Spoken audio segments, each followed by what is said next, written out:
आज हम कक्षा 7 का 7वां चैप्टर करेंगे जिसका नाम है त्रिवर्ण है ध्वज। तीन रंग का झंडा, तिरंगा झंडा। केचने बालका, कुछ बालक, काश्चने बालिकाश्च और कुछ बालिकाएं स्वतंत्रता दिवस के ध्वजारोहण समारोह में उत्साह सहित गच्छन्ते जाते हैं। परस्परम संलपन्ति, आपस में बातचीत करते हुए। तो देवेश देवेश बोलता है अद्य, आज स्वतंत्रता दिवस है, आज स्वतंत्रता दिवस है। अस्माकं विद्यालयस्य प्राचार्य ध्वजारोहणम करिष्यति। अस्माकं, हमारे विद्यालय के प्राचार्य मतलब कि उनका प्राचार्य महोदय ध्वजारोहण करिष्यति, ध्वजारोहण करेंगे। छात्राश्च, और छात्र सांस्कृतिक कार्यक्रमान प्रस्तुतयन्ति, और छात्र सांस्कृतिक कार्यक्रम प्रस्तुत करेंगे। अन्ते, और अंत में, अन्ते च, और अंत में मोदकानि मिलिष्यन्ति, और अंत में लड्डू मिलेंगे।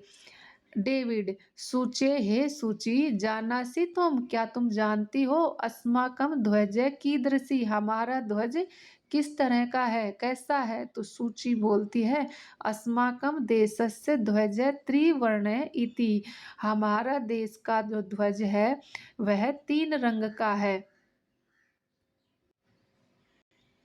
सलीम, रुचे हे रुचि, अयम त्रिवर्ण कथम, यह तीन रंग।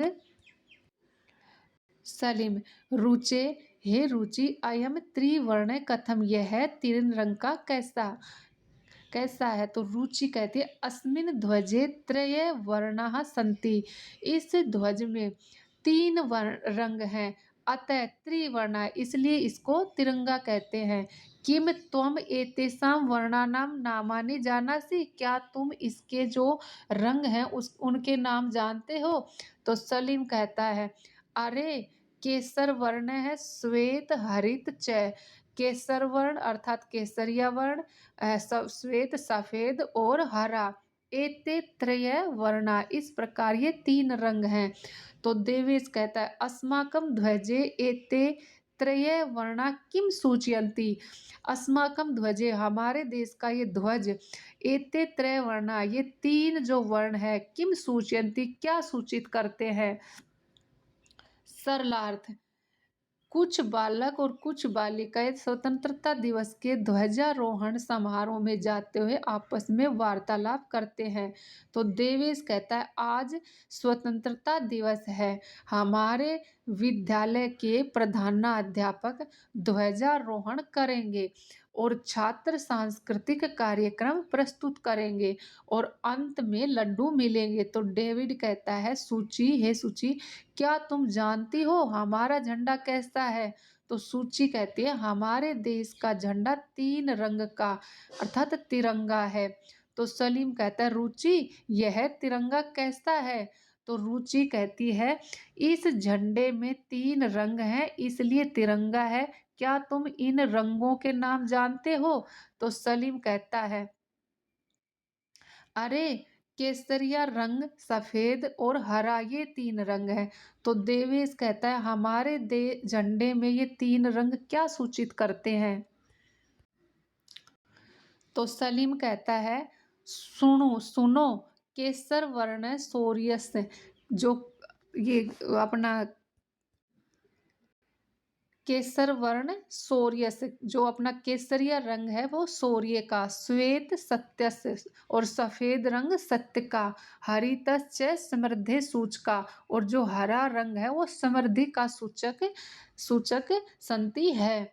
तो सूची कहते किम एतेषां वर्णानाम अन्यदपि महत्वम, क्या इन जो रंगों का अन्य कोई भी महत्व है? तो डेविड कहता आम, हाँ, कथम न, क्यों नहीं, ध्वजस्य ऊपरी स्थित केसर वर्णस्य त्यागस्य उत्साहस्य च सूचक, जो ध्वज के सबसे ऊपरी हिस्से में जो केसरिया रंग है, त्याग का, उत्साह का त्याग और उत्साह का सूचक है। और मध्य स्थित श्वेत वर्ण है सात्विकतया सुचिताया च घोतक। और जो मध्य में स्थित सफेद रंग है वो सात्विकताया सुचिताया च और सुचिता का अर्थात पवित्रता का घोतक है। अधः नीचे स्थित हरित वर्णा, नीचे स्थित हरा रंग वसुंधराया सुषमाया उर्वरतायाश्च घोतक। और जो नीचे स्थित हरा वर्ण है ये वसुंधरा अर्थात पृथ्वी की जो सुंदरता और उसकी उपजाऊपन अर्थात उर्वरता का घोतक है। तो तेजिंदर कहता है सूचे हे सूची ध्वजस मध्य एक नील वर्णा चक्र वर्तते। ध्वज के अपने झंडे के मध्य में एक नीले रंग का चक्र है। तो सूची कहती है आमे आमे हा हा। तो इदम अशोक चक्रम कथ्यते, इसे अशोक चक्र कहते हैं। एतत् प्रगते न्यायस्य च प्रवर्तकम, यह प्रगति और न्याय का प्रवर्तक है। सारनाथे अशोक स्तंभ अस्ति, सारनाथ में अशोक का स्तंभ है। तस्मात् एव एतत् गृहीतम, वहीं से यह लिया गया है। तो प्रणव कहता है अस्मिन चक्रे चतुर्विंशति अरा संति, इस चक्र में 24 तिल्लियां हैं। अरा अर्थात वो तिल्लियां हैं।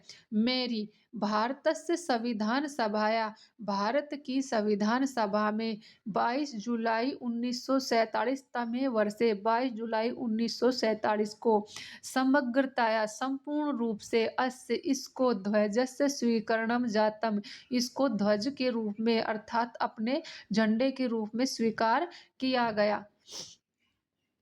सरलार्थ सलीम बोलता है सुनो, केसरिया रंग शौर्य का, सफेद रंग सत्य का और हरा रंग समृद्धि का सूचक है। तो सूची कहती है क्या इन रंगों का अन्य महत्व भी है? तो डेविड कहता है हाँ, क्यों नहीं। झंडे के ऊपर स्थित केसरिया रंग त्याग और उत्साह का सूचक है। बीच में स्थित सफेद रंग सात्विकता का और सत्यता का प्रतीक है। नीचे स्थित हरा रंग पृथ्वी की सुंदरता और उर्वरता का प्रतीक है। तो तेजिंदर कहता है कि सूची हे सूची, डेविड के बीच झंडे के बीच में एक नीले रंग का चक्र है। तो सूची कहती है हाँ हाँ, इसे अशोक चक्र कहते हैं, यह प्रगति और न्याय का प्रतीक है। सारनाथ में अशोक स्तंभ है, उसी से ही यह लिया गया है। तो प्रणव कहता है इस चक्र में 24 तिल्लियां हैं। तो मेरी बोलती है कि हाँ, भारत की संविधान सभा में सन 22 जुलाई 1947 को पूर्ण रूप से इस झंडे को स्वीकार किया गया। तो तेजिंदर कहता है अस्माकम त्रिवर्ण है ध्वज स्वाधीनतया राष्ट्र गौरवस्य च प्रतीक है। हमारा यह तिरंगा झंडा स्वाधीनता और स्वाधीनता राष्ट्र गौरवस्य च और राष्ट्र गौरव का प्रतीक है। अतः एव इसलिए ही स्वतंत्रता दिवस और गणतंत्र दिवसे च और गणतंत्र दिवस पर अस्य ध्वजस्य उत्तोलनम समारोह पूर्वकम भवति। और स्वतंत्रता दिवस और गणतंत्र दिवस पर इस झंडे को ऊपर उठाना समारोह पूर्वक होता है। तो जयतु त्रिवर्ण ध्वज, तिरंगे झंडे की जय हो। जयतु भारत और भारत की जय हो। सरलार्थ तेजिंदर कह रहा है कि हमारा तिरंगा झंडा स्वाधीनता और राष्ट्र गौरव का प्रतीक है, इसलिए ही स्वतंत्रता दिवस और गणतंत्र दिवस पर इस झंडे को ऊपर उठाना समारोह पूर्वक होता है। तिरंगे झंडे की जय हो और भारत की जय हो। इस प्रकार हमने इस चैप्टर को आज पढ़ा। Thank you.